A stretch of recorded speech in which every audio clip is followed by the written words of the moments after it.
நாயகம் ஸல்லல்லாஹு அலைஹி வஸல்லம் அவர்கள் சொன்னார்கள். ஏனென்றால் ரமலானுக்கு நெருக்கமாக இருக்கக்கூடிய ரமலானுடைய ஒரு பயிற்சி களமாக, ஒரு முன்னோட்டமாக அதிகமாக நபிகள் நாயகம் ஸல்லல்லாஹு அலைஹி வஸல்லம் அவர்கள் நோன்பு நோற்றிருக்கிறார்கள். நபிகள் நாயகம் ஸல்லல்லாஹு அலைஹி வஸல்லம் அவர்கள் ரமலானுக்கு பிறகு அதிகமான நாட்கள் நோன்பு நோற்றிருக்கிறார்கள் ஒரு மாதத்தில் என்றால் அது ஷஅபானுடைய மாதம் என்று சஹாபாக்கள் அறிவிப்பு செய்கிறார்கள். நபிகள் நாயகம் ஸல்லல்லாஹு அலைஹி வஸல்லம் அவர்கள் ஷஅபானுடைய மாதம் குறித்து பேசுகிற போது தன்னோடு இணைத்து சொன்னார்கள், ஷஹ்ரி, அது என்னுடைய மாதம் என்றார்கள். ஷஹ்ருல்லாஹ் அல் முஹர்ரம், முஹர்ரம் மாதம் என்பது அல்லாஹ்வுடைய மாதம் என்று சொல்லிவிட்டு நபிகள் நாயகம் ஸல்லல்லாஹு அலைஹி வஸல்லம் அவர்கள் இந்த ஷஅபானுடைய மாதம் என்பது என்னுடைய மாதம்.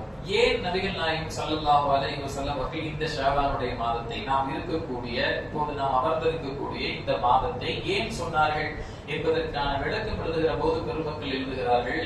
ஏனென்றால் உலகம் முழுக்க ஓதுகிற ஸலவாத் என்பது அதை குறித்துண்டான வசனம் இறங்கியது என்பது இந்த மாதத்தில் தான். இன்னல்லாஹ் என்ன ஆயிட்டுங்க, யா அய்யுஹல்லதீன ஆமனூ ஸல்லு அலைஹி வஸல்லிமு தஸ்லீமா, இன்னல்லாஹ வ மலாயிகத்தஹு யுஸல்லூன அலன் நபி, யா அய்யுஹல்லதீன ஆமனூ ஸல்லு அலைஹி வஸல்லிமு தஸ்லீமா, اللهم صل على سيدنا محمد وعلى ال سيدنا محمد وبارك وسلم عليه.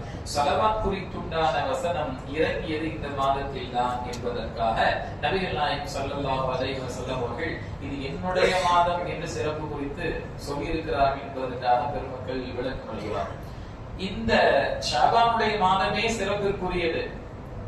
அதிலேயும் இந்த ஷஅபானுடைய மாதத்தினுடைய நடுப்பகுதியாக இருக்கக்கூடிய இந்த 15வது இரவு குறித்துண்டான ஹதீஸ்கள் என்ன சிறப்பிற்குரியது என்பதை விளக்குகிறது என்றால், அல்லாஹ் தஆலா முதல் வானத்தில் இறங்கி வருகிறான்.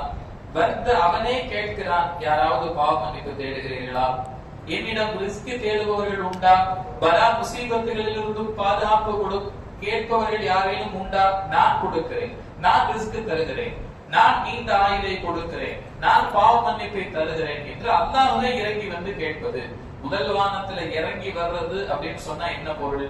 அந்த மனுஷன் இறங்கியே வரமாட்டாரு அப்படின்னு சொன்னோம்னா மனம் இறங்கி வருவது. அவரே வந்து அல்லாஹ்வே வந்து கேட்பது. நாம் அல்லாஹ்விடத்தில் மற்ற காலங்களிலே கேட்கிறோம்.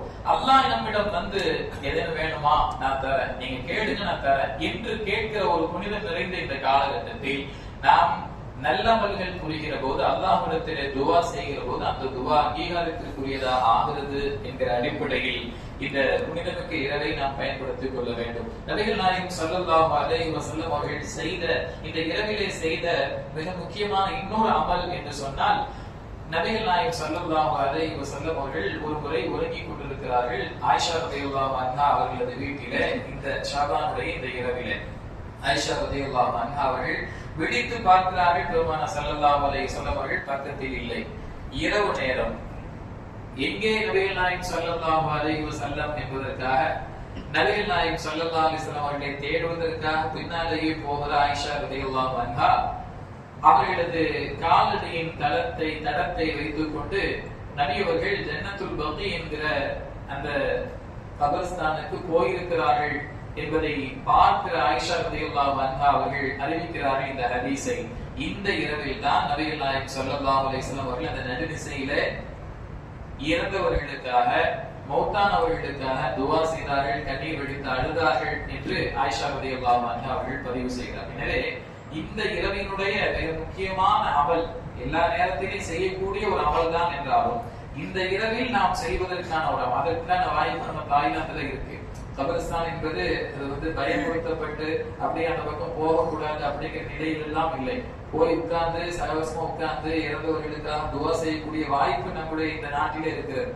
நாம் மௌத்தா போயிட்டு அப்படியே மறந்து போயிடுறதா? அவர்களுக்காக அவர்கள் நினைவு கூறுவது இல்லையா? நம்முடைய முன்னோர்கள் ஆயிற்றே, இறந்தவர்கள் ஆயிற்றே, அடுத்த உலகத்திற்கு போனவர்கள் ஆயிற்றே, அவர்களது மறுமை குறித்துண்டான சிந்தனை, அவர்கள் எந்த கவலையில் இருக்கிறார்களா அல்லது சந்தோஷமாக இருக்கிறார்களா, ஜன்னத்தில் இருக்கிறார்களா என்கிற அந்த கவலை நமக்கானதாக இருக்க வேண்டும். நாம் மற்றவர்களுக்காக துஆ செய்கிற போது நமக்காக துஆ செய்யக்கூடிய மக்களை அல்லாஹ் நிச்சயமாக ஏற்படுத்துவான் என்பதில் சந்தேகம் இல்லை.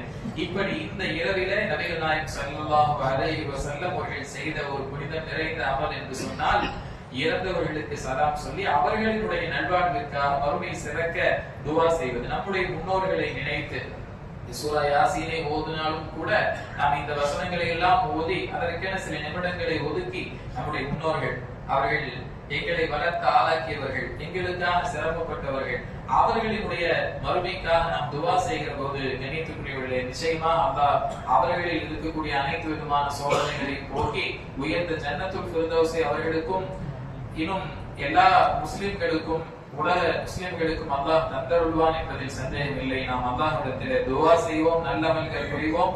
நபிகள் நாயகம் ஸல்லல்லாஹு அலைஹி வஸல்லம் அவர்கள் சொன்னதாக ஹதீஸில் வந்திருக்கிறது, இந்த இரவிலே இரவு நேரத்தில் நின்று வணங்குவதும் பகல் நேரத்தில் நோன்பு வைப்பது குறித்தும் நபிகள் நாயகம் ஸல்லல்லாஹு அலைஹி வஸல்லம் அவர்கள் சொன்ன ஹதீஸில் வந்திருக்கிறது. மாதம் முழுக்க மாதம் தோறும் 3 நாட்கள் 13, 14, 15 நாட்களில் நோன்பு வைக்க வேண்டும் என்றாலும் கூட இந்த நாள் என்பது ஒரு முக்கியத்துவம் வாய்ந்த ஒரு நாளை, அதாவது இன்று சகர் வைத்து நாம் நாளை நோன்பு இருக்கிறோம் என்று சொன்னால் அது ஒரு நிச்சயமாக பாக்கியத்திற்குரிய நாளாக, அதன் மூலமாக அல்லாஹ் நம்முடைய தேவை நிறைவேற்றுகிற ஒரு நோன்பாக அது அமையும் என்பதில் சந்தேகம் இல்லை.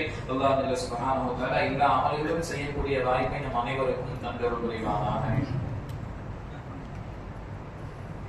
لا إله إلا الله